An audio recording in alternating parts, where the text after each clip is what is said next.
Yan po ay balbakwa. Ilang oras ko na yung pinapakuluan. Pero goods na yan. Sarap yan. Nam-nam. Kailangan ng pineapple. Yan. So goods na yan. Yun, kumukulo.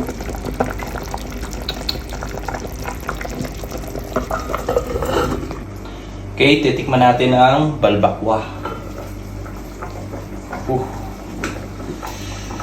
Ayan o. Tingnan mo, sarap yan. Tikman natin kung masarap ang lasa na.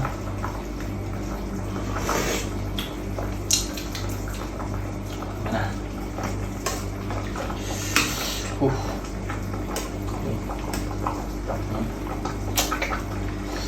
Tapos may balat ng baka. Sabaw-sabaw. Balbakwa.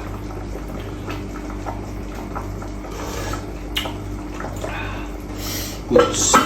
Konting kulo pa na konti para malambot na. Okay.